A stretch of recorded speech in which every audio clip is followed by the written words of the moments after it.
right. Hi, everybody. This is Carol from STS. This is the Adult Cardiac Surgery monthly webinar for June 3rd. Let's see if we're going to get stuck at the beach. Okay, so on the line with me today, I have from IQVIA, we have Steve Merslak, Michelle Choi, Jean Lysak, and Melanie Bent. From STS, Leanne Jones, Emily Conrad, Sydney Clinton, and Addie Dolan. So thanks everybody for joining.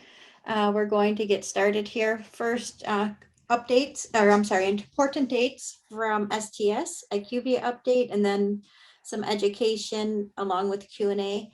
I just want to apologize for the last minute cancellation on the user group call for May. I hit my head and I have a concussion, and I'm okay, I'm doing fine, but I had to cancel last minute because that week was not a good week. So we're back and getting started here. Okay. Important dates for adult cardiac. 3 of these dates were up to June 3rd here, but the Harvest 2 closed on May 28th. The opt-out was June 2nd. So IQVIA will be sending that data over to DCRI within the next week or so. They're finalizing some QCing on their side, and then they ship it over there. We're at our monthly webinar today, June 7th. We are planning to release the H1 2021 report. So keep your eyes open for that. And we'll post notification in the notification tab on the IQVIA platform when that's available. And remember, that is a star rating report. User group call is on June 16th at 2 p.m. Central Time. AQO abstracts are due on June 18th by midnight Eastern Time. And then we have our next user group call on July 21st. The monthly webinar for July is canceled. That's the week of 4th of July. I will be out of the office, and I hope you guys are going to you all are going to take advantage of the short week and nice weather, hopefully. So I canceled that one, and then we'll have our user group call, but we'll use it more as education. If there's things that we need to talk about, we'll certainly do that on the user group call. Kind of getting out a little bit further, August 13th is the next harvest close date. So make sure you're working on getting your data in and cleaning it up. You can even do that now. Make sure you're working on continuous submission, getting your data in so you're prepared for the harvest close on August 13th. And then we have AQO October 12th through the 15th. Adult cardiac will be on October 14th, and that will be virtual this year. Next year, we are hoping that we are together, and I think we're supposed to be someplace not on Zoom. So that'll be good. STS updates. Harvest 4 report was released. That's in your IQVIA platform. Harvest 1 is to be released this weekend. So check on Monday to see if it's posted in the notification tab, and that will be a star rating report. Audit is on its way, is ongoing. Notifications, instructions have gone out, and HMS, who is our audit company this year, is moving along quite nicely. Upgrade 2023 is starting this fall. And I ask that you send suggestions no later than July 20th. I am keeping a folder. I'm responding to the emails I receive regarding the suggestions. Some of them that I have received, I've been able to respond and provide a little further insight about why we can't do things a certain way or why something was done a specific way to kind of answer those questions right now. But if you have any suggestions, please send them in. No suggestion is stupid, and I really want to hear them. If it's something I can clarify or something that I can put in the file for next upgrade, I'll do that. Again, AQO abstracts are due on June 18th, and AQO will be free for all data managers associated with an active participant. The registration is not yet open, but keep an eye on the page and I'll show you where to go later on in this presentation to just check to see when AQO will be open, and we will notify sites as well. The next part is for the ACSD Mentorship Program, and I'm going ACS Mentorship Program. I'm going to hand it over to Addie Dolan, who is a coordinator here at STS and who manages our mentorship program. So Addie, if you're there, thank you so much for joining us, and please go ahead and tell us about the mentorship program. Yes, thank you, Carol. Hi, everyone. My name is Addie, and I help out with the Data Mentorship Program. For those of you who are not familiar with it, STS uses an online questionnaire, and it's linked here on the page on the Data Manager Education page. And we'll take that questionnaire to pair experienced data managers with those who are seeking advice related to data abstraction. So we're definitely encouraging everyone who wants to participate to go ahead and complete that questionnaire. However, right now we are really looking for new mentors. So if you're an experienced data manager and this sounds like something you'd be interested in, or even if you already participate and you're able to take on additional mentees, please go ahead and complete that questionnaire. Feel free to reach out to me directly at my email. And we would definitely like to, pair as many mentees with mentors as possible. So yeah, if you have any questions about it, please let me know, or go ahead and complete that form, and we would love to have you participate. Thanks, Carol. Great, thank you, Addie. Thank you, that's very helpful. And I'll show folks, this is a screenshot of where the Data Manager Mentorship Program link is located, but I'm going to show you where that is at on the actual website in just a few minutes here. The next thing I wanted to bring up is we released a cardiothoracic surgery ebook. If you're clinical, if you're non-clinical, this book will is a great addition to your library and will help expand your knowledge regarding cardiothoracic surgery. It includes adult and pediatric and general thoracic surgery. So it's great for all three databases. I'm sure it also touches on Intermax and LVAD devices, LVADs. It's available online, and there's a mobile app.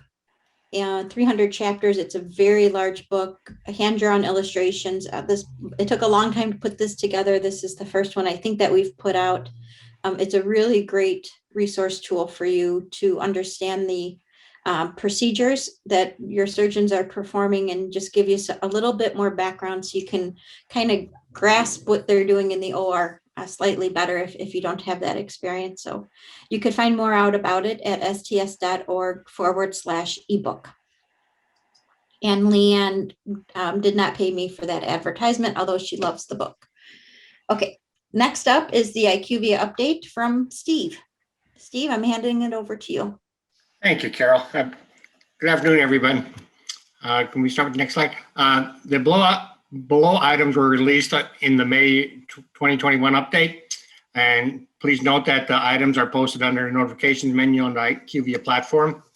So most of it was focused on the risk-adjusted dashboard updates, STS 6512, the ACSD risk-adjusted dashboard report is the display of an incorrect calculation for the missing percent result for classification NYHA located in the benchmark reports under status, and this is now resolved. The STS 6614, the ACSD risk-adjusted dashboard report under the risk-adjusted regional isolated mitral valve repair displayed incorrect values for the inpatient hospital mortality for the participant and the STS results, and this has been resolved. Sort of is hospitality, isn't it? Okay, next slide. Next slide. And continuing on, STS 6562, the risk-adjusted report, benchmark report calculations have been updated. So for race, we updated the variable calculation to include the new 4.20.2 multi-race variable. Smoking counseling was retired on 6/30, so we updated the variable calculation to consider the discontinuation of this variable. Left main disease greater than or equal to 50, we removed the missing line item, so that's been removed from the report. Mitral inefficiency, updated the variable calculation to consider the 4.20.2 variable mitral valve regurgitation. And aortic insufficiency, we updated the variable calculation to consider the 4.20.2 variable aortic valve regurgitation. Those are, I know, those are big ones. Sorry. Yeah, Sorry. I having a hard time filling in Joe's shoes, that's for sure. No, you're doing great. The uploader updates, STS 1812, the DQR displayed two unique usual range of warnings for the ICU hours, and where there should only been one warning, so it was just the same warning basically displayed twice. So this has now been resolved in this last release. Okay. Next slide. And continue on, the risk score match report, STS 6467. We resolved the covariant calculation for the TV repair valve value, which caused erroneous mismatches in the risk score match report. And the missing variable report, STS 6503, the on-demand values are files version number variable, which was showing missing in the missing variable report, has been fixed in this release. Next slide, please.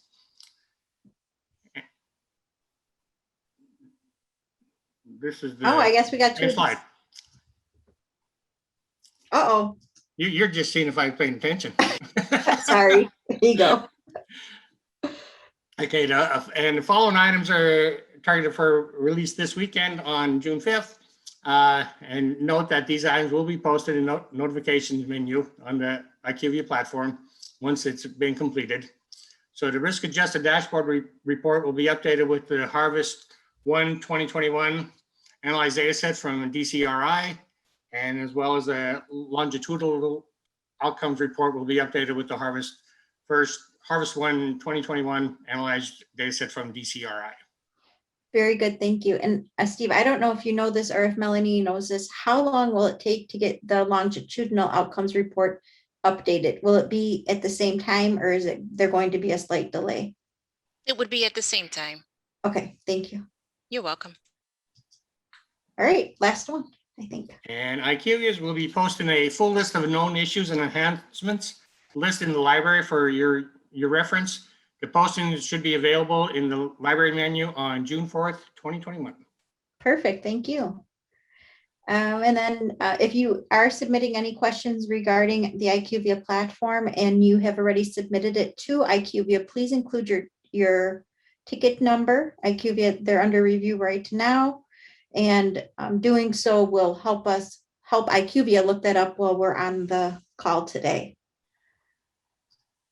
All right, and then the IQVIA support plan, which, I screwed up my slide, so ignore that, the last one. Next, we're gonna go to I told you I have a concussion. Next, we're going to go to the ACSD education. I wanna talk about the STS webpage navigation and the IQVIA platform. I realize that this is a few days late, but I still wanted to go over it because I thought it was, I think it's going to be helpful, and at least you'll have this webinar as a reference for the next time. I didn't have a whole lot more to educate on today. Melinda is off this week, so I didn't want to do any clinical education without her on to make sure we're consistent with our answers. So the first thing, I'm going to minimize this page. And Steve, I have to tell you a funny story. Before I became a nurse, I was working at the surgeon's office trying to decide what I wanted to do. I was pretty young and I'm getting some great experience, but I didn't think I had what it meant or had what it takes to go into nursing. So I was a little timid, and I decided that I was sitting next to my boss at that time. Her name was also Donna. And I told her I wanted to be a phlegmologist. And she said, somebody who studies phlegm, but I meant a phlebologist.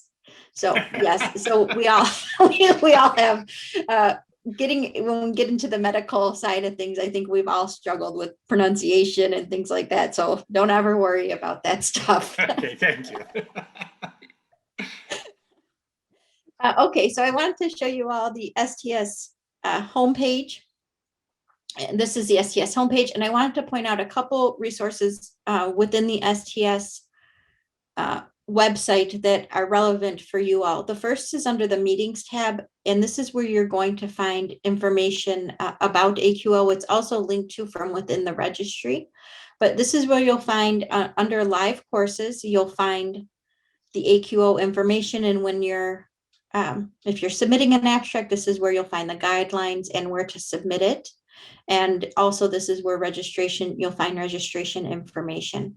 There was a question in the email regarding that registration was free this year. Regardless, it's free for those who are associated with a PID for a data manager, a backup primary or backup data manager who's associated with a PID. So if you have others at your site, and Addie, this is going to cause work for Addie, but if you have others at your site who are abstracting data and who may not be listed as a primary or backup data contact, you're going to want to get them, and you want them to have access to AQO this year. Be sure to reach out and update your participant contact form and get those folks added on, because if they're not listed as being associated with a PID, they will not have free registration. So you will find out here more information regarding AQO, and once registration opens, this is where you'll find that information. The other thing I wanted to show you is this past course information.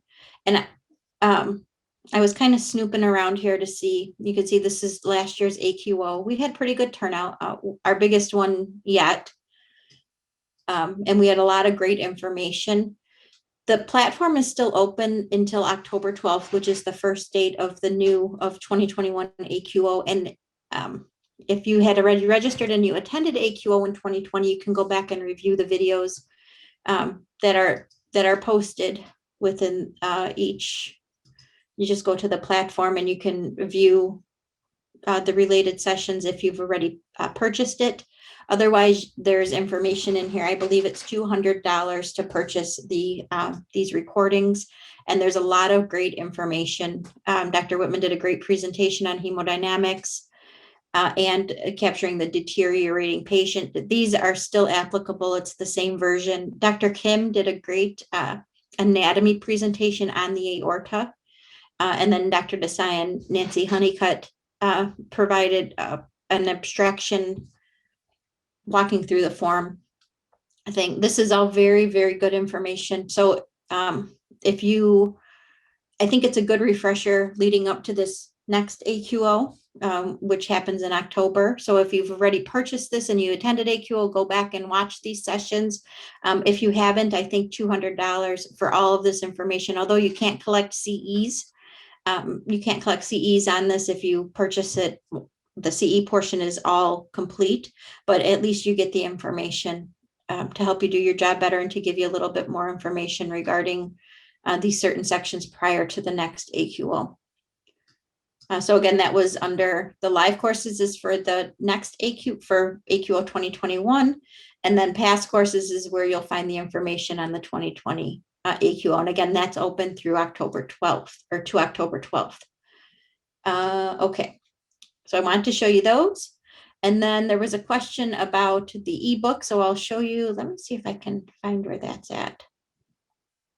I think here it is.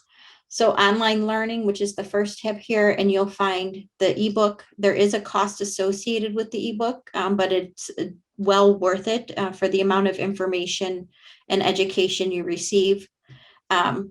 Member price for either the cardiac or thoracic volume is $150. The full book is $300. Non-member price is $250. Full ebook is $500. I would just go ahead and ask to be an STS member so you can pay the $300, because I think you make it up. There's a difference in the price, and I think you make it up with that membership fee. So again, that information, more information on this ebook is provided under the online learning, and then the STS cardiothoracic surgery ebook. Okay, quality and safety, that's where the database, well, not yet. We used to live under there, but now we're under registries. Quality and safety, this is where you'll find your performance measures, the NQF measures. We've gone through that in the past. Patient safety. So we have a patient safety we have a patient safety workforce, which Emily Conrad is the staff liaison for that. And here are the papers that have come out of that. So there's a lot of great information here. I just really want to point this out because I don't think folks, I don't know that everybody navigates around this site. I think they probably just go directly to the registries or have it bookmarked on their desktop. So I wanted to kind of point out some of this great information. We do get questions regarding, team approaches and things like that. So, and then surgical checklists. We have some of those pre-op surgical checklists. And then under the registries, we have the database. This is where you'll find public reporting, which was recently refreshed using 2019 data. Harvest 1 2020 data, which was OR dates through December 31st of 2019. The national database tab is where you'll find the 4 databases: adult, congenital, general thoracic, Intermax, PediMax.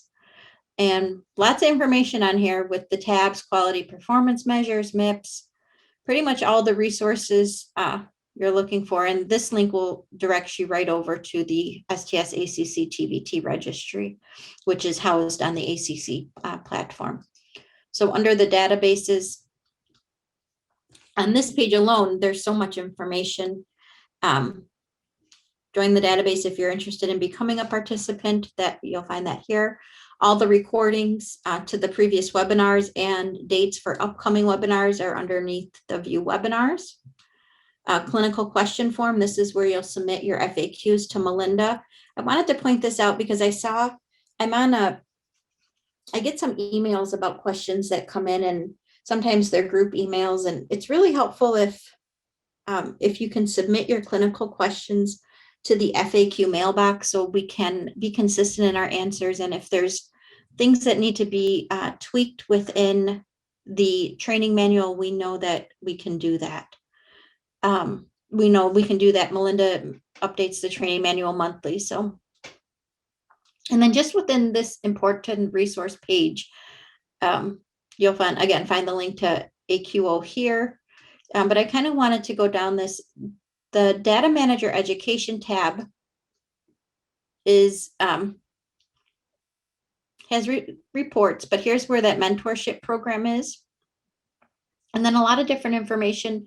The Data Manager surveys are also posted here, which is very helpful if you just want to see what other sites are doing and things like that. Additionally, the database forms. This is where you'll find your participant contact form if you need to remove or add somebody to your site to have access to the IQVIA platform, and the Schedule A for adding new surgeons, and the Schedule B for adding new anesthesiologists. And then if you're switching vendors, that form is here as well. But the participant contact form is probably one of the most email requests I get related to this page. And so you would want to just click on here and fill it out with your information. Addie manages that as well. And she's very quick in responding and getting roles updated. And if you need to know what the roles are and how, what type of access a certain role has, this is where you would find it under database participant role description. Okay, and then our STS database news, you should be receiving these, but if you ever need to go to a previous copy, they're all posted here. And these come out, we release these every other, I think we do them 6 times a year. So the May, June one is posted already for adult cardiac. And regional database information on audits, our contact information. And then we have quite a few sites who are requesting the multiplier tables that are used for each harvest. It is posted in the IQVIA platform, but we've also posted a link here. This was just updated this week, and this will take you to the multiplier tables. You can get to the same spot within the IQVIA platform, and I'm going to show you where that's at in a second. I'm sorry, this is kind of a boring thing. We have the registry, advocacy, and our publications. I wanted to talk about resources really quick here. The risk calculator link is here, but I think these three, the clinical practice guidelines, the expert consensus statements, and STS endorsed clinical practice documents are ones that I have referenced out a lot to folks. So under clinical practice guidelines, these are things like, your antibiotic prophylaxis. This, it needs to be updated. I think it's been a while since it's been updated, but they're working on that. Anticoagulation, blood conservation, things like that. And we have them for all three databases. And then under the expert consensus statements is where you'll find, here's one like resuscitation of patients who arrest after cardiac surgery. So although you may not be, you're part of the heart team, but although you may not be at bedside or you've limited bedside time, these types of things might be good to share among your team so they can see what STS recommends and their expert consensus documents, and then STS clinical practice documents. We don't have a whole lot, but management of malignant pleural effusions. The other thing, I'm not sure if folks noticed, but up here is this link to patients. This says patients, and this is our website and patient resources. So we have a patient website, and it has each of the groups, different procedures before and after surgery. So again, although you may not be in direct patient care, this is all really great information to share with your sites. Under adult, these, we go to the aortic dissection, it'll give you, and also it's probably great information if you're not very familiar with some of these procedures. It goes into information. These are reviewed by the surgeon task force. I review them as well just to make sure the language is easy to read and relevant, or I guess, at a level that our patients would understand it. So there's lots of information here, lots of great pictures, diagrams, and things like that. When we go back to the patient, let's see if I can get back to the page. We'll go back to the patient resources. Lots of great handouts for your patients, what to expect after heart surgery, different languages and things like that. So I know a lot of sites already provide these to their patients, but if you don't want to reinvent the wheel, this one comes direct, from the STS. And I too reviewed this one, and from a nursing perspective, kind of updated it for the patients to make good sense for them. So again, great resources on the STS website for you, your team, and for the patients. The other thing I wanted to do, so that's kind of, I'm going to end there with the STS website. I think there's a lot of great resources. Oh, I know, one more thing on the STS for adult cardiac. I wanted to talk about the surgeon worksheets real quick here. And I know we talked about them before. The worksheets are posted in both PDF and Word version. So you have to click on the part that says Word version to open it in Word. We normally don't post things in Word at STS. We normally just post things in PDF. But the reason I asked for this to be posted in Word is that these are really generic for the database, and they're intended to be manipulated at the site level to work for you and your surgeons. So although these forms, I'll just open it in PDF so I can show you. At least these forms are, very detailed, and maybe your surgeons are already dictating a lot of this in their consultations, and they really don't need to be on the worksheet. You can go ahead and edit the Word form, take off what needs to be taken off, add what needs to be added, and just really make it your own. Work with your surgeons, work with your CV surgery team, perfusion and anesthesiologist to see what makes sense for your team to be filling out that you need help with for abstraction. So again, they're very detailed, and you may not even need all this. You might be fine with it. You might just need the procedure information and the additional procedural information, and you can get rid of the rest of it. Do what makes sense for you and your surgeons, and feel free to edit it however you need to. Again, post it in Word version so you can do that easily. All right. Now I'm going to go over, get rid of that guy. I wanted to talk about, and I still have time, so that's not the one. There it is. Okay, hold on. Let me pull it up here. I wanted to talk about the IQVIA. Let's see if I can find my login here real quick. I wanted to talk about the IQVIA platform, and I apologize that I was not able to do this prior to harvest close. I really wanted to. It didn't work out, but I can talk to you now about it. So I'm going to sign in here. And I want to show you, first, we're updating. So this is the notification tab. We're cleaning this up so it's not so bulky and not too many notifications. So you'll notice that a lot of them have been removed. And in going forward, this title line, when a new report is updated or available, when a new report becomes available, we will have this title line identify that report is now available. So you should be seeing that next Monday, that the new report for Harvest 1 is available. And then I'm going to go through the library, and then we'll get to the operational reports. The library tab, they're also, you'll see here, it's a work in progress right now. IQVIA is actively working on this. It's been alphabetized to help you find actually, I think it's done. It looks good, Melanie. It's been alphabetized, and they moved some of these ACSD language over to the end, so it's not all cluttering up the front of this. So they went, Melanie and her team went through. You can find, here's the multiplier table link if you're interested in that. The national report overview, which is probably the most, I would probably say one of the, if not the most open document to understand your report.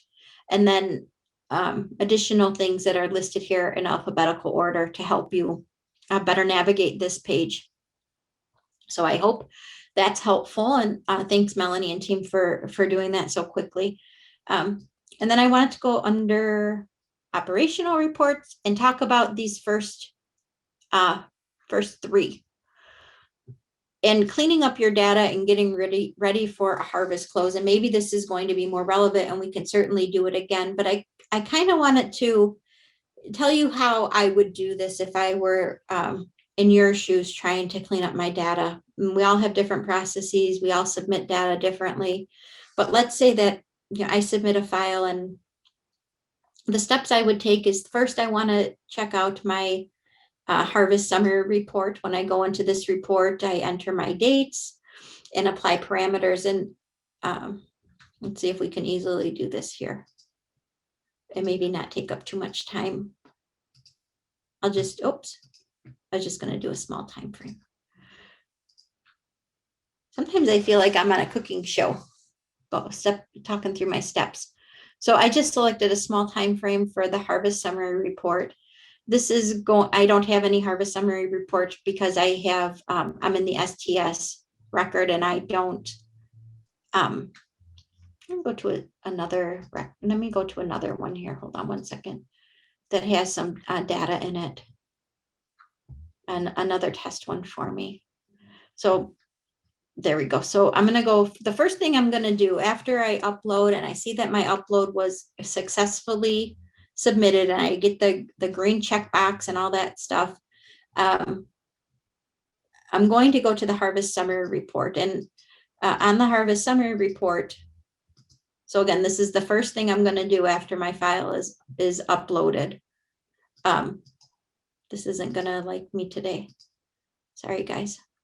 Oh, there we go. The first thing I'm going to do is I want to make sure, I know that if I have critical errors, I want to make sure that I address those immediately. Those are going to prevent a record from going in, not the whole file. If you gotten to this point, the whole file is there, but there might be some records that had critical, and it would be listed here. I want to check those criticals, and I want to make sure that they're correct. The other thing that might be listed here are errors. And I kind of liken this to when we had the paper DQRs and going through and what steps would I take to clean that up. I'm going to look at the most critical things. I'm going to clean those up right away. I'm going to look at my errors next. Each error needs to be addressed.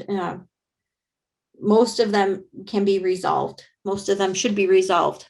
An error will not prevent the record from going in, but you should really look at it because it means something logical is probably not right in there. So if you select the error part, you would, just click on the error thing and you could select the records and search your vendor software by the V number and things like that. And then the warnings are probably, they're probably okay. They're probably not anything that you need to be alarmed about. It might be things like, hey, you said your lab value was this. This seems really odd. Are you sure? And we know that most cardiac surgery patients are going to have really kind of weird or outside of normal lab values. So most of these are going to be all okay. My suggestion is just to do a quick glance at these, and you should know your data pretty well, or whomever is entering it should know the data pretty well, that you can just scroll through this list and say, yeah, that all makes sense. I mean, that if every patient has a low sodium or high sodium or whatever it is, that's probably pretty normal. But if you see anything that catches your attention, check into it and just verify that, yeah, it's okay and I can go forward with this. You probably will never have a completely green circle here. You're probably always going to have warnings, and that's expected. So this is the first thing I'm going to check. And I can see here, what does this tell me? It tells me the date range I'm looking at, and it tells me how many numbers of records for the surgery date range. This is very easy to verify off of against your OR log or against the cases that you submitted into your vendor software by checking this same time frame. So there's a check on your number of records. And then if you wanted to do the whole year time frame, you can certainly do that just to verify that your yearly case count matches this. So these are all things that this is the first step I would take. And then I'm going to go back and let's see if I can go back. The next thing I'm going to do is I'm going to go into my missing variable report. The missing variable report is going to tell you, I'll pick the same date range. It's pretty inclusive list of all of the variables that are missing within the whole database. Now, if your site never collects BMP, that you're going to have a lot of missing variables, a lot of high missingness for that factor. And that's okay, right? And we know that not all sites collect certain things, and that's totally fine. So your all tab is going to be your total missing variable. Your risk adjusted models, these are your risk variables. Your NQF, National Quality Forum, these are variables that play into NQF. Again, a lot of the risk adjusted models are also used in the NQF. So there's a lot of overlap. You'll probably find most of those models that are used in the NQF calculation up in the risk model variable calculation, and then by PROC ID. So the first thing, probably what's most important, if I'm short on time and I really need to get this done, and I hope that I have time to go back and everything, the first thing I want to check is going to be my risk adjusted models. The reason why I want to check this is because this is what's used in my calculating my observed to expected rate, which is used to calculate your star ratings. So I want to go and I want to check this risk adjusted model. I want to hit the button. Remember, again, I don't see the time frame on here, but we did only select that month time frame. To the left, to the left. It was showing on the left-hand side. Oh, is it there? Yeah. Oh, yeah, here it is. Range. Thank you. You're so I'm going to go back to my risk adjusted.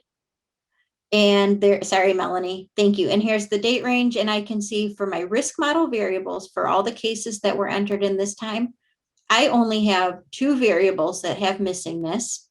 And the variables, I know that that's expected. I recognize these cases, and maybe I'm going to say, that's weird. I have 2 of these cases I didn't abstract that on. I better go check to make sure that I really don't have that data. Because this is going to affect your outcomes, right? It's going to affect your calculations for your observed to expected, and it could potentially affect the risk that's associated with that patient, which you want to make sure you're using all that risk to calculate your expected outcomes. Like secondary insurance, I would just go to make sure, did I check something wrong or what's going on here? Secondary insurance is used in the risk stratification of patients. So just make sure that these truly are missing. The next thing is the national quality form. And let's see if that pulls up. Nope, I cleaned that all up. I'm doing good. And then by PROC ID, I want to look at this. Oh, no data for, so I cleaned everything up. The only thing I have missing are these 2 things. I must have already gone in and verified, and they're for sure missing. All right, I'm good there. So that was my next step. So first step, I checked my harvest summary report. Next step, I'm checking my missing variable report. And then I'm going to go into the adult cardiac participant dashboard. This is your non-analyzed data. And I'm going to select the same date range. And again, you do what's comfortable for you. Select a time period that's comfortable for you to select, for you to review.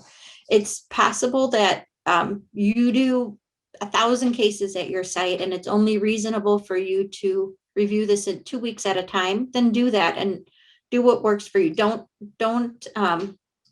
and I'm just going to check cabbages on this one. Don't think that you have to review everything all in one sitting. Just take steps with it. So I selected the same time period. I'm just going to do my cabbage procedures right now. I'll go back and check these other ones later. But I'm here. I am. It's going to pull up your, you all know this screen pretty well. It's going to pull up the different sections within the data database, and this is where I'm going to check to make sure I don't have anything crazy missing. Now, I already checked my risk factors, so I know that my risk is being calculated with all the potential risks that patient entered the OR with. The ACSD, this cabbage report, this is going to show me things that I have missing. So my site is this column here. And I just want to scroll down to see if I have anything out of the ordinary within this section. I'm also looking, go to risk factors and do that. And just kind of do a once over. This is kind of your final, this is going to be your final check to make sure it doesn't seem wonky, that nothing seems off. And, like, hey, I remember, I did that one patient, or we had that one patient who was kind of a different case. And I know that I thought that I coded it correctly. And you might see in here that I better go check that case and see. This I did really good here. I know that it looks like everything is accounted for. I don't have anything crazy missing. This is where you're going to check your mortality fields and verify that you're under that 2% less than 2% or less threshold for the missing mortality fields. And for some reason, it opens up to where you last left it. So just make sure that you're at the top, and there's like kind of 2 scroll things, right? You have your screen scrolling, you have this guy scrolling. So just be aware of that, and you'll be fine. So I'm just looking through here, making sure nothing looks weird. And then I get down to my mortality fields, my mortality at 30-day status, my missingness, it's good. I'm at 0%. My mortality date missingness is at 0%. My mortality OPD, which is that field for patients who were discharged alive, died after discharge, or discharged to hospice. That's at 0% missing. I'm doing good there. This mortality plus died in hospital, this is going to be your definite operative mortality, which is used in the outcome. So I want to see what that is. I'm okay. And then status at hospital discharge. I'm looking pretty good. I don't have anything really missing and nothing that's really standing out to me. So I look pretty good here, but this is where this is the section again, where you're going to verify your mortality fields and the thresholds for those fields and make sure your missingness is underneath that 2% or less. So those are things I wanted to show you. So again, just to recap on that, if I'm doing this and you all do what you need to do, but if I'm doing this and I'm sitting trying to figure out a method to clean up my data, the things I'm going to do first is my harvest summary report, make sure my data is getting in the door, make sure that my data is clean coming in the door and that I am not missing anything or I didn't do anything wrong in the data. Then the next I'm going to check out is my missing variable report, making sure my risk models, my NQF measure, my PROC ID stuff is all covered and I'm not missing anything there and everything is going to get risk adjusted appropriately. And I do that by just checking my missing variable report. The next and final step before I'm satisfied with my harvest or the data that's going into harvest is just doing a glance at this participant dashboard. This is your raw non-analyzed data. And I'm going to do that just to make sure that nothing looks wonky. I'm going to check my mortality within this section and be happy with what's in here and give it the final okay. This participant dashboard is also things that you could share. Your surgeons have access to all of these. They just don't, they have a read-only access, so they can't upload data. They have access to all of these reports. But if I'm going to sit down with my surgeon to discuss anything prior to harvest close or to give a real-time update on data, I'm going to use this participant dashboard. This is going to provide them the most information from you for the non-analyzed data. So that's where I'm going to stop. I hope that was helpful. And I think we have some questions here. Sorry, I was talking so much. Okay, so that's that. Let me see here if I can get to the next slide. The IQVIA support plan, if you have any questions, please use your PID in all communications with STS and IQVIA so we can make sure it gets tracked correctly. We have dedicated support now for each of the database adult cardiac. You could email STS tech support or the dedicated email is ACSD tech support at IQVIA. We know that slide pretty well. My contact information is ccrone@sts.org. And then if you have operational questions, stsdb@sts.org. And that's it. So we'll go over to questions. Okay. First question is from Priya. It says, will H3 2021 include rolling 3-year data for cabbage as previously mentioned? And yes, we are moving to the 36-month. So it'll be 36 months of data used for the cabbage composite. And the confidence interval is going from a 98% to a little bit wider confidence interval of 95. And they are working on a video for posting. It will be posted soon to explain the new model. Could you explain how to access the full version on the ebook? I'm currently trying to view it, but it is asking about subscribing. So you may need to set up an account in CTSNet to do that. But if you have questions, you can reach out to education at STS. And I think, Leanne, if you're able to, would you mind putting that email in the chat box for everybody for education at STS? If you're there. Yes, ma'am. I'll do it. Okay, thank you. No problem. When will calendar year 2020 data be ready? And we're expecting that report out beginning of next week. We'll notify sites in the notification tab. So make sure you're checking that Monday or Tuesday of next week to see that it's been released. Thank you, IQVIA, for planning to post a full list of known issues. I appreciate the transparency. So thank you, IQVIA. Oh, okay. Karen says, can IQVIA please develop a harvest summary report that includes case types, counts, provider counts, major complications, and mortality? So we just went over the harvest summary report is related to each harvest, and it's just looking at getting that data. I more or less use it as getting that data in the door. So I hope this presentation helped, Karen, and if it didn't, happy to address any other questions. The counts, case types, and things like that, I think that can all be looked at when you're in the, I hope I didn't close my screen. I think I did. That can all be looked at when you're in the, when you're in the participant dashboard. You can select the time frame. Oh, brother. I hope I don't make you guys feel like I'm driving drunk when I'm trying to navigate on the screen here in front of you. I apologize if it's annoying. So I select the time frame. I can select the procedure. I can select all if I wanted, but I'm going to select isolated cab. The first thing that pops up is the number of cases here. So you have your N for the number of cases. And then the other thing, provider counts, we do not provide. You can pull that out of your vendor software if you needed to. The reason we don't provide that is that STS leadership is still discussing whether we'll be able to sort by NPI or not. Major complications and mortality is provided in your non-analyzed dashboard. When will we start getting the big 280-page ACSD data analysis report that we have been used to? You will not receive that. Those have gone away and we've gone to dashboard reporting.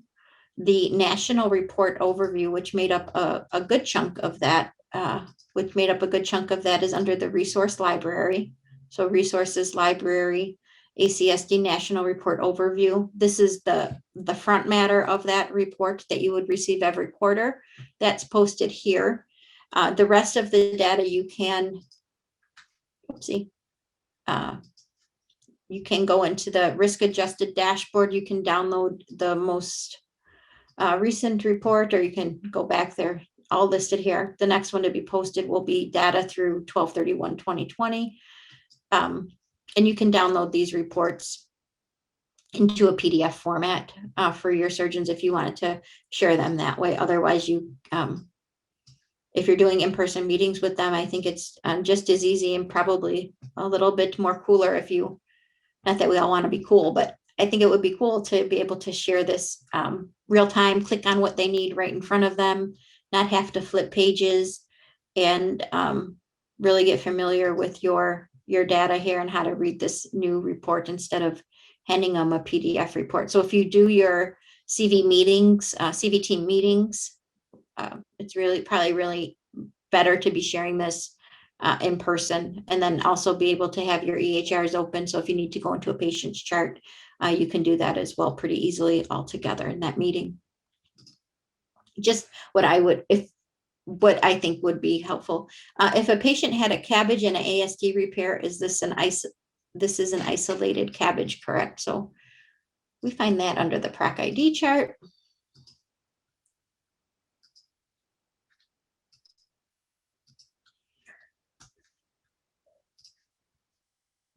Cabbage is the first column, and we're looking for ASDs.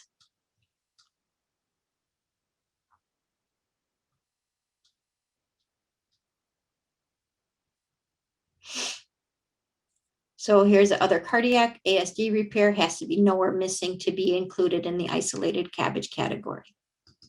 So no, this would not be an isolated cabbage. Can you please clarify in the June FAQs? Yeah. So the question from Jenny, and this was updated, it was actually in the training manual. Melinda and I had a little disconnect in our communication on this one, and we clarified it this month. It says, where it says thoracotomy and other, both lists to capture mini thoracotomy, right, left parasternal thoracotomy. Which approach do we capture it under, thoracotomy or other? Mini thoracotomies go under thoracotomy. And I thought we crossed part of it off just to clarify that further.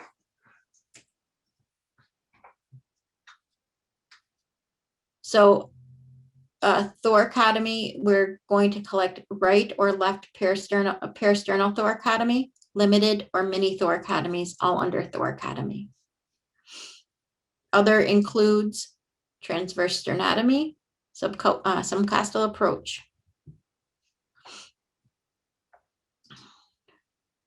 I wonder if maybe did the strikeout not show up on the FAQ summary document? That's what happened. I'll have to repost this. It looks like the strikeout didn't cross over here. So thanks for pointing that out, Jenny. I'll get that updated today. Can you please clarify update to number 972 doesn't seem like? Yeah, I think that there's probably part of this. I'll have to review this again. I think that the crossouts didn't, when I PDF'd it, I think it didn't come across correctly.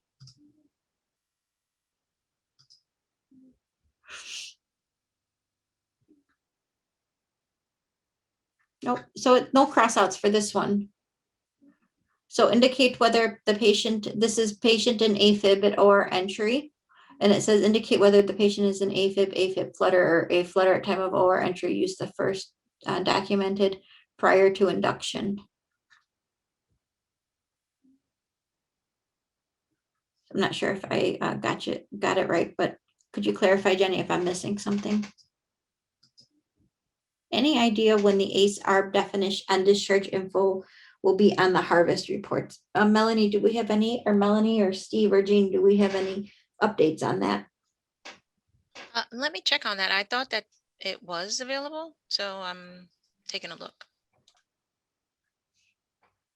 Okay, thank you.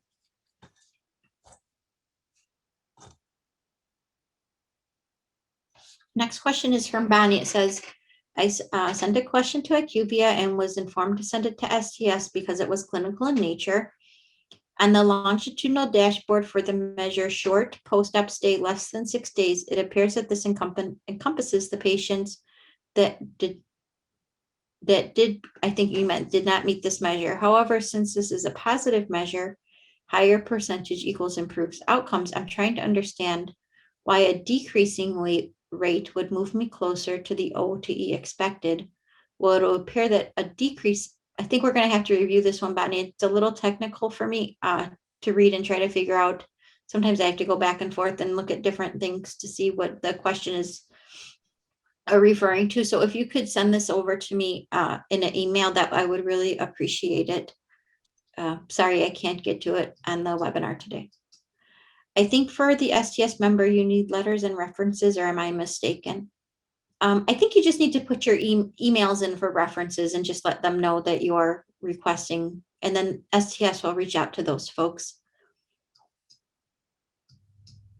Previously, that's for the non-physician membership. Previously, we had easy access to our current surgeon and contact information. Is this something that will be made available in the future? Yes, we will have that access available in the future. We are working on the integration between STS and IQVIA to make that available. And I don't know if we have a rough timeline yet. Melanie, do you know? That's the CRM integration.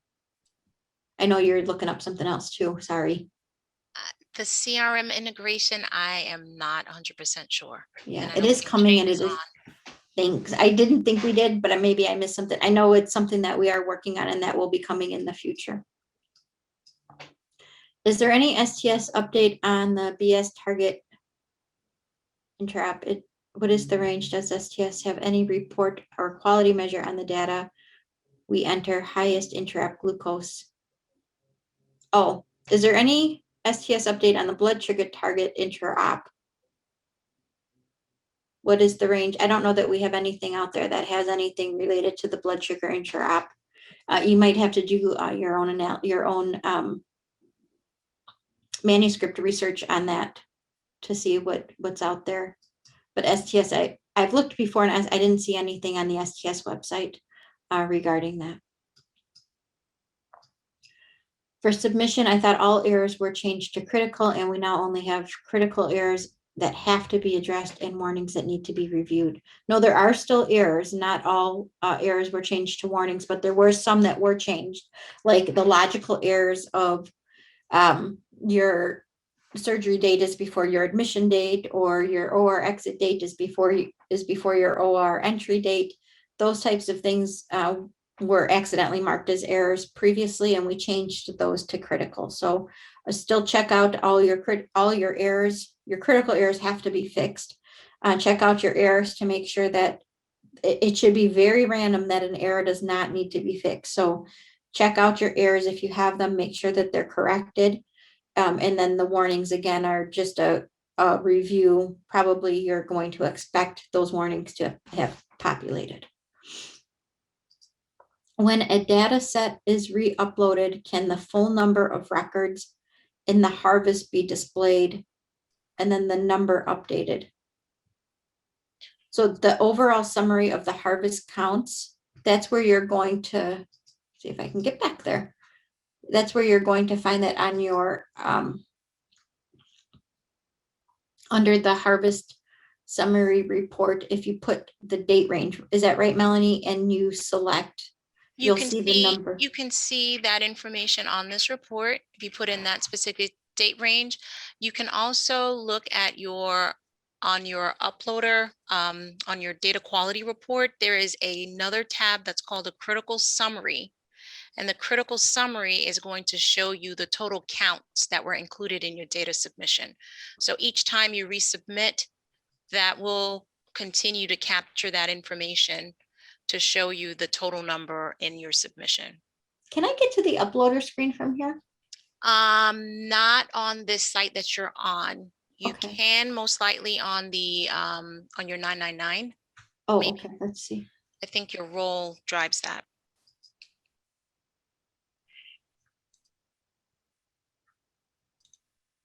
Is it under operational reports?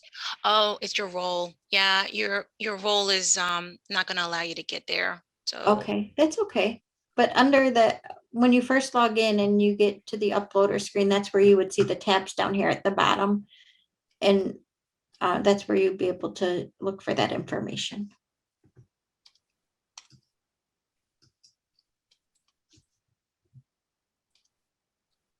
I just checked our risk score match report and it looks like there are still no match results for the MitraClip cases. So MitraClips are transcatheter cases.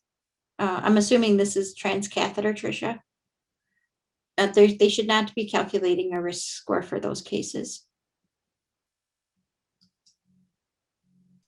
And Carol, just an update in regards to the ACE and ARB. I think that's on the list for an update for the dashboard to display. So those are discharge meds, I believe. Okay, thank you. Oh, I guess we're at time. Okay, I'll go through the rest of the question. Oh, you want to see the emails again? Yep. There. Okay. And Carol, I do have to drop. I apologize. That's okay. Yeah, I'm sorry, everybody. It looks like we're at time. So I appreciate everybody joining. Sorry we didn't get through all the questions. I'll see if there's any, if I need to reach out to anybody or pass these on to IQVIA for response. I think you can go, Melanie. Maybe I can stay on. Yeah, this is the last call I have today. So if folks want to stay on, I can try to answer these. Sorry about that. And I won't be able to answer the IQVIA questions, but thanks for joining, Melanie and team. And if anybody needs to drop, go ahead, but I'll see if I can get to these. Thank you, Melanie. Thank you. Thank you. Thanks, guys. Repeating that, this is from Karen. Repeating the statement about risk match for mitral cases, that was a big mismatch. IQVIA responded that they should be other, not mitral repair or replace cases. Our vendor software also calculates risk. However, we have been told that per STS endovascular mitral cases were still isolated MV or MV replace. And no, that's not true. The transcatheter cases are all excluded from the PROC ID chart. So, and I think we are going to, we have a call tomorrow with IQ because something else came up regarding the PROC ID chart and the patients that are marked still in hospital alive, not being excluded on the vendor side. So we have a call with IQVIA tomorrow to draft communication to vendors to address those issues. And I'll also bring up the transcatheter cases. Bonnie suggests that the filter for other cases is labeled as none. Can this be changed to other to avoid confusion? And we can bring that back to the IQVIA team and discuss that in elaboration. But I also ask if you could please reach out to ACSD tech support at IQVIA and just send them an email with that suggestion so they can track it. Next question, what is missing is the mismatch data checks. Like you said, there was no prior MI, but said the reason, yes, I know that that's missing, but said the reason for urgent surgery was unSTEMI. Those data checks are in place and they should be happening at your, I think at your vendor software level, but they should be also firing as a warning in your software. But if you're not getting a warning on that, please let me know, because that is one that we do have in the edits and checks that should be caught. So could you send me an email if you don't see that on your warnings list? And my email is there. What is the time frame for operative mortality missingness rate of 2% or less? Is it over a year?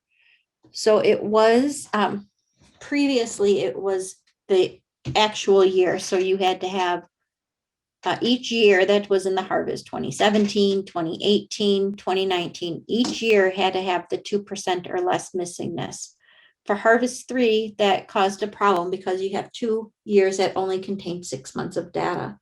So we have gotten away from that for this harvest 3, and it will be over, I believe it's going to be over the entire group, but I know where I can find more information on that and just verify under the library report overview.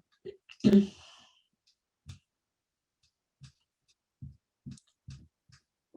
I just have to scroll down to the missingness part. I think it's highlighted in yellow here, but let me get there. And again, if folks need to drop off, so it will be on rolling 12 months of data. And let's make sure. Rolling 12 months of data. So we will be looking at that starting in 2021 for harvest 3. It will be using the rolling 12 months of data. So for harvest 3, we'll look at cases from, I think it's July 1st, 2018 through June 30th of 2021. So we'll look at the 12 months of July 1st, 2018 through June 30th of 2019. That's what we'll check for the 2%. And we'll do the same for each of the 12 months that are added in after that. I usually always look at the risk score match report as well. And for me, this past submission could never get 100% match despite fixing identified variables. My vendor Lumedic said this is a known IQVIA issue. When will this be corrected? So I think our IQVIA team talked about those issues. Resolve the covariant calculation for the tricuspid valve repair value, which caused erroneous. And I think there was other issues that are being reviewed at IQVIA related to that. If you have a specific issue that you know about and you haven't reported it yet to IQVIA, I think you should just send them an email and let them know that this is an issue that you identified. So we don't assume that it's being fixed. It might be something else that's going on. Also, there was a change in the PROC ID in 2.9, which the vendors did not have to address, and that was related to the tricuspid repair cases. Not every vendor made the update, the tricuspid repair changes to the PROC ID. So if it's one of those, that might also be why there's not 100% match depending on the date of the case. But again, I would just send it into the IQVIA support so they can track it. Can surgeon-specific reports be queried? So the surgeon-specific reports are reports that the surgeons have to consent for, and I'm not sure what you mean by queried. I don't have access to those online, but if you have a question about that, you could submit it to the stsdb@sts.org. Can STS offer abstraction education webinars? So we do have new data manager webinars. The first one is posted on the STS website. It's a 2-part webinar, and I'll show you where to find that. This is great if you're new to the database and you need some general information about abstraction. Under live webinars, past ACSD webinars, and then it was actually last summer. It was September 3rd was the new Data Manager Session 1, and September 10th was the new Data Manager Session 2. We will have these again in September this year, and more information will be coming on those. So if you're able to attend, I would attend these. Also, if you did not get a chance to catch, I'm going to go here to our YouTube playlist to watch the upgrade webinars that we had last year. That's a great place to go. We started them, I think it was January. Let's see here. Data spec webinar. The first one was on January 30th, 2020. These data spec webinars will walk you through the entire data collection form for version 4.2, talking about changes and help you with abstraction questions. Also, you can reach out to the STSDB. You can also reach out to our FAQ mailbox and do that by the STS National Database clinical question request form. Melinda manages that mailbox and will help with clinical questions. I do believe that the question that Karen asked about IQVIA said months ago that they would be working on them actually a year ago. And I think they are still working on them. It seems we had a lot going on the last couple of months that kind of took them away from some of the less critical issues. So I know that they are actively working on those. Using the participant dashboard to get all PROC numbers is very time consuming. Please make this easier. Michelle, if you could send us ideas on how to make it easier, that would be great. We did the best that we could with input from the surgeons and data managers, beta testers, and things like that. So if there's something that we could help with that you think would be better or more easier, we'd love to add that into our elaboration discussions. If surgeons need help with navigating the dashboard, who would they contact? Well, you should probably help them at your site. Since you have good knowledge of this, I would help them at your site. And also, we have the videos posted. My guess is that a surgeon's not going to sit down and watch an hour-long video. So your best bet is to work with them and just kind of go through the basics with them on how to navigate the system and each of the reports. That would probably be your best bet to that. Otherwise, underneath the STS National Database under Education, Data Manager Education, we have the dashboard overview.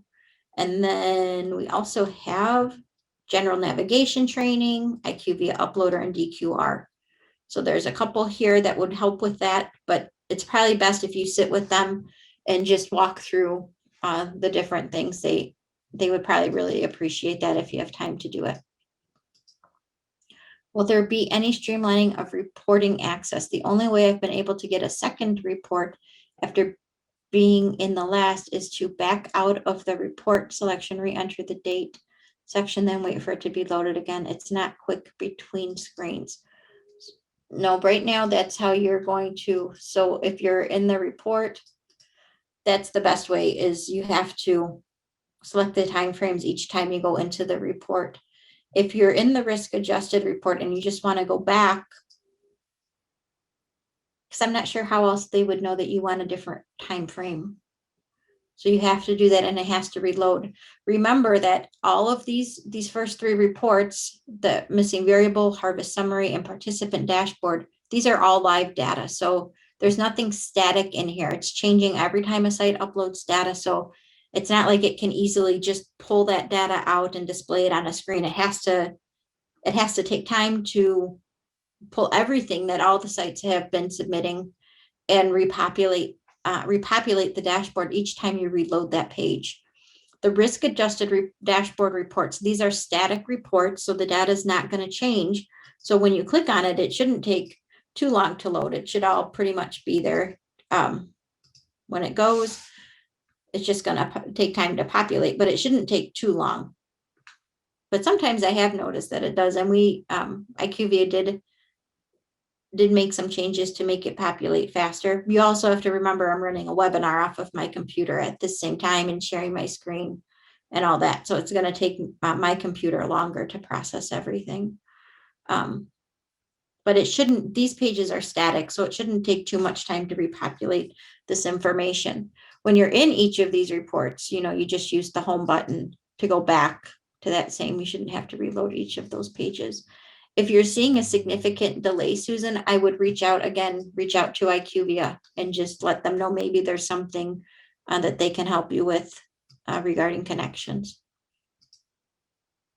Can a report be queried on blood usage for a patient population in IQVIA? So I don't know, let's see here. I'm doing pretty good. Still have 150 folks on, so I hope it's okay that I'm going over. I don't have anything else on my calendar besides answering email. So blood usage for a patient in the IQVIA population. So I don't know if we report that out or not. Let's see.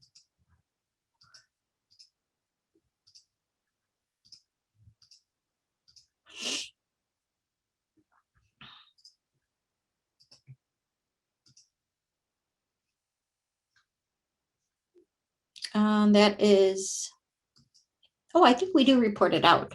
So we have in operative, I think we have the blood products intraoperatively, and I think post-operatively. Again, this is reloading after everybody submits data. This is going to reload each time. I think we have, I'm in the operative one.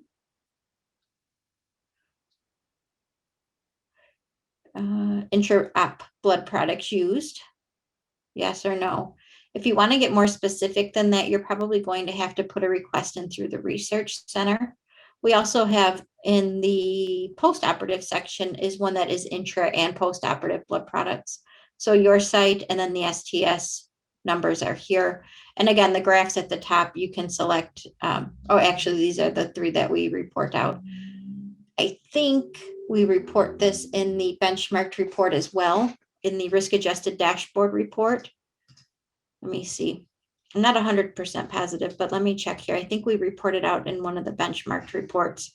And I know we don't get granular there regarding each blood product. You could either put in a request to the research center or query your own data, but I know you're looking for the STS data. So if I go to isolated cab and I look in operative information, this is the, there it is. So under blood products used, it doesn't, oh, it does. We do get granular here. So these are your 4 here, your site for the current reporting year, and then the 3 after that, and then the different types of products. STS is in the red, I believe. Yeah, STS is in the red. Your light group is in the yellow. So that information is here for the reporting time frame. And if you need to make these bigger, you can, you can use that to get more granular with it. I'm finding that data lines are missing when exporting. Could you please send that into IQVIA so they can work with you in the support area? If you haven't done so already, Michelle. Change in thoracotomy data collection. Do we need to go back and change our data entry to reflect current changes? No, just starting with the date, Vilma, starting with the date that entry was put into the training manual, which we have it labeled as June 2021. Starting with June 1st, 2021, we would want you to start practicing the thoracotomy changes. Why is an ASD an exclusion for cabbage? Because they must have seen an increased risk for those patients that took them out of that population. That's all determined when they build the risk models. What goes in, what stays out, what doesn't matter. So usually when they use something as an exclusion criteria, it's because that they didn't have enough cases to determine if it was impactful, or they determined that it had a higher risk for those patients and they weren't able to calculate appropriately for them. When a subxiphoid incision is made for a convergent procedure and then a VATS incision is used to ligate the left atrial appendage, how do you code that? Tony, if you could please send this in to Melinda. That's a great question. And I think it's probably best if Melinda were to answer that. I don't want to give a wrong answer, and I like for us to be consistent with what we're telling folks. So under the STS National Database, if you could submit that using a clinical request form. Melinda's out this week, but she's usually very quick at getting back with answers unless we have to go to the surgeons for clarification. Is there any estimated resolution time for the May 7th IQVIA known issue of the isolated mitral valve in hospital mortality? I'm not sure what the question is, Anne-Marie. I'm very sorry. Is there any estimated resolution time for the May 7th IQVIA known issue of the isolated mitral repair in hospital mortality within the Harvest 4 report? I'm not sure of that issue. So if you could just, I would reach back out to IQVIA if you haven't, so you can get a ticket number and they can follow up with you. I'm really sorry, I don't know what that one is. Next question, any idea on how we can most efficiently go back and change the past mini thoracotomies that we coded as other? Just leave them as other, starting with June 1st cases, code them as thoracotomies.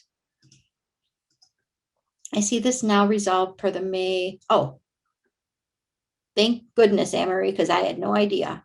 Okay. How much help should we be getting from our vendors to clean up data? Well, you can run reports within your vendor software to clean up your data prior to submission, and I highly suggest doing that. Your data should be fairly clean coming in the door to IQVIA. So using your vendor's tools, I would use that to make sure that once that you do submit that data to IQVIA, you have minimal cleanup. Most of my cleanup, when I abstracted, most of my cleanup occurred in my vendor software. Can you please tell me how STS calculates hospital length of stay?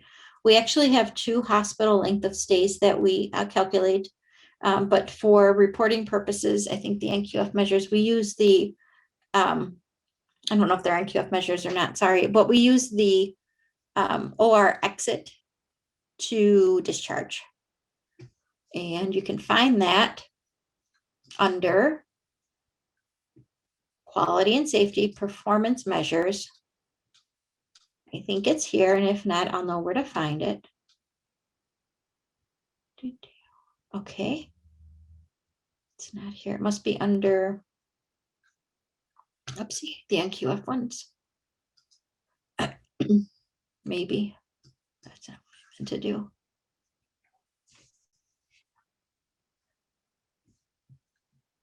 I can show you here. My mouse is getting tired, sorry. Benchmark. Length of stay. So total length of stay, post-procedure length of stay. Post-procedure length of stay is used to calculate it from OR exit to discharge.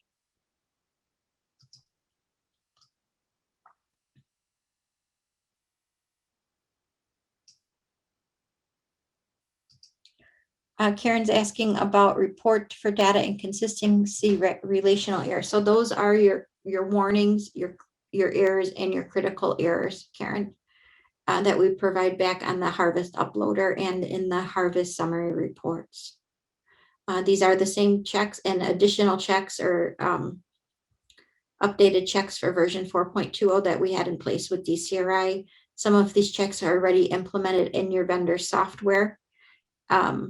So you're already getting some of these warnings and error messages within your vendor software. Additional ones were added at IQVIA, and they are the same. That's what makes up our missing report. And the way to see what's in the missing variable, I'm sorry, the way to see what's in there is look at the errors and warnings reference list, which is posted in the IQVIA resource library.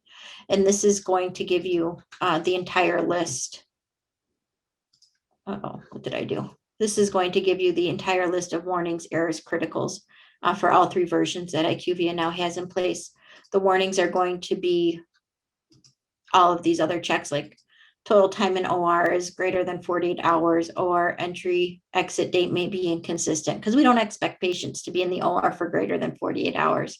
It is possible, but hopefully not. So we just have that. So these, you can find these are all that are in place now. Those are the warnings. These are the errors that are in place. These are the critical errors that are in place. And I think this sheet needs to be updated because it looks like, yeah, this is from December. I think we've had a recent update to these. But, and I'll ask Melanie on our next call, but just so you're aware, they are posted. And let's see what else. The problem with the blood report is when it is exported, it does not look like this. I have reported this to IQVIA also. Thanks, Pat. And I think, I'm sure IQVIA is aware then, and we'll probably be working on we'll probably be working on an elaboration call to address it. My vendor is not providing me with tools for cleanup. I would say that to reach out to your vendor, because they should really have tools in there to help you clean up your data. There should be different reports that you can run to make sure that it's doing what that your data is looking like what it's supposed to be looking at. When we send the specs out to the vendors, when they build the software specifications, we include information about that to them. Each vendor has different functionality, and that's really, how they sell their products. So we can't really dictate everything that they make available, but they should be following these specifications. And I think this is where you're going to find the type of what types of checks we ask for them, or what types of the features that we have we ask for them to provide. And I think this is probably under the general features is where you're going to find that. Software must execute a specified list of data quality checks when user attempts to save a record. We've provided those checks. The software must include a utility that allows users to check the completeness of all their fields, to select fields and include in the data checks, including all fields or just specified fields. So there's quite a bit that we ask them, or that they have to be certified on. So you must be able to do ad hoc queries through the software or by a third party and things like that. I would just reach out to them. Maybe they can help you with that, or maybe you can find, if you have other data managers that you're familiar with, maybe they can help you with the type of vendor that you have, how they clean up their data. So that's that. You're welcome, Vilma. Where did you get the blood report? Under benchmark? Yep, I got it under, so it was under both, but the granular one was under the risk adjusted dashboard report, and it was under benchmark. And I had selected, I think that was for cabbage. And then it's in 2 spots. It's in the operative section and the post-operative section. The operative section contains just the operative blood products, the intra-op blood products. The post-op section contains both post-op only and intra plus post-op. So under isolated cab, under operative information, you'll find you'll find the one blood product. This is just intra-op blood products. And then the other one, if I go back to this benchmarked button, this other one is under, I think it's post-op info. Let's see, I think it's post-op information. Yeah, blood products used. We have blood products used. This is just post-op, and then total blood products used, which is a combination of the intra and post-op. So if I just want to see my, if I just want to see, this is total blood products. I want to see my post-op blood products compared to my total blood products. I can just pull up these two graphs. You can see this one's pretty. Well, I don't know why that graph defaulted. So crazy. Oh, brother. Now IQVIA is not on to see the struggles. Blood products use, this is my post-op and then my total intra and post. Okay. Thank you, Carol. You're welcome, Pat. Thank you. And you're welcome, Michelle. And then last question, let's see, it looks like a long one. I saved it for last. Risk-adjusted coronary artery bypass readmission in the NQF measure. However, I have an isolated cabbage case that is greater than 65 years old and Medicare fee-for-service, which is Medicare Part B, with a missing readmission not showing up in IQVIA's NQF missing variable report. It only showed up in the all missing variable report. I feel like missing a readmit should have a bracketed 3 and be in the NQF report. The response I received from IQVIA is that readmit is not an NQF field. However, on the DCF, it is annotated as a NQF field. Hold on.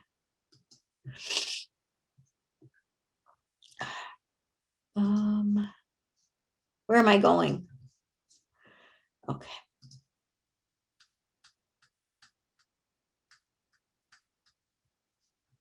Maybe I have it.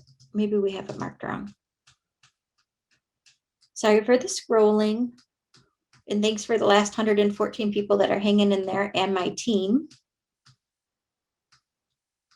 I know this was a fun one for everybody.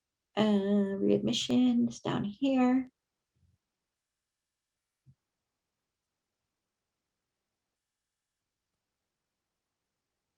Okay, the readmit, I think. Oh, I know. I think IQVIA, I think we have this on a review with IQVIA because it is NQF, it's 2514.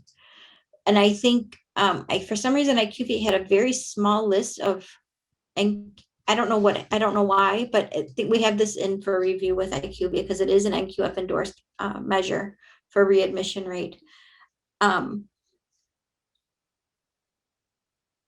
Yes, you can expect, so let's see.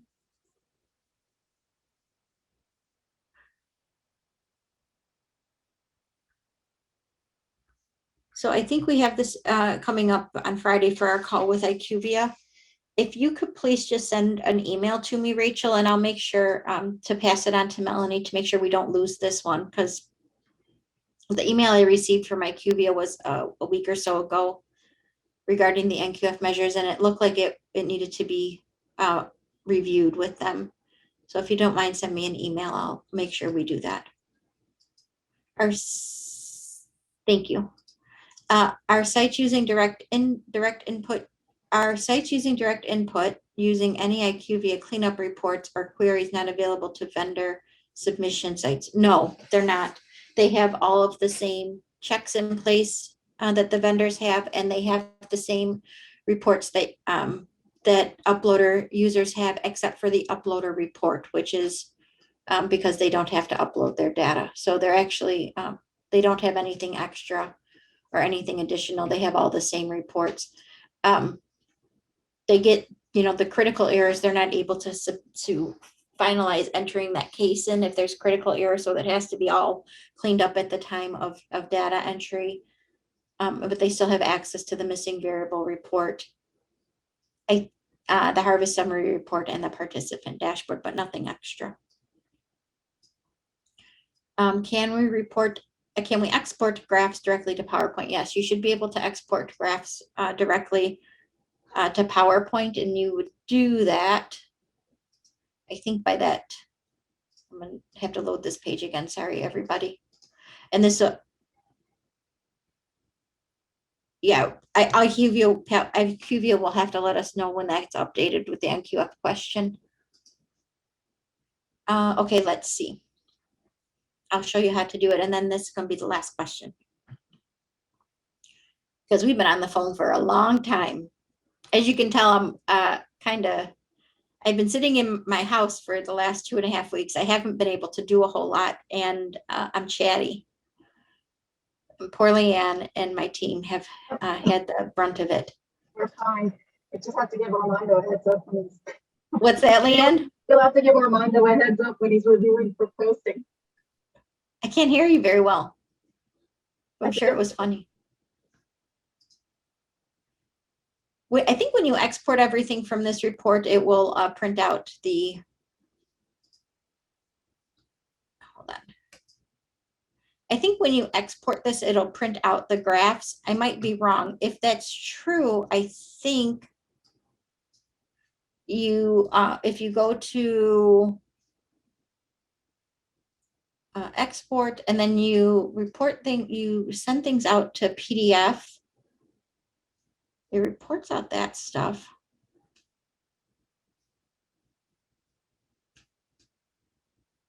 Let's see. It's probably going to be a long report and you guys are probably going to be here. Oh, there they are. So it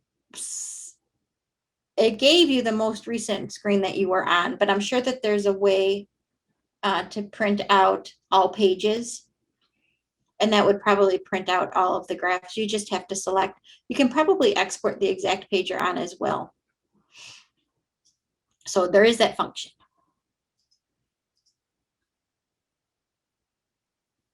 The PowerPoint export is only one report page, not like the whole report. I just did it and I got 29 pages when I did the export to PDF. So, oh, the PowerPoint. I don't know. You probably have to select the pages here, I bet. It's just gonna, if you have it on active page, it's just gonna do the one page. So I bet you if you select all pages, or I bet you have to play around with these to find out what's gonna work best for you when you do the export to what, and see what settings work best for you. I bet you that would work, Pat. Okay, thank you for the wishes, and thank you for chatting with me. And I hope you guys have a great rest of the day. Thank you, my friends, for staying on with me. All right. Thanks, everybody. Thanks, Have a good day. Carol. Thank you. Bye. Thank you.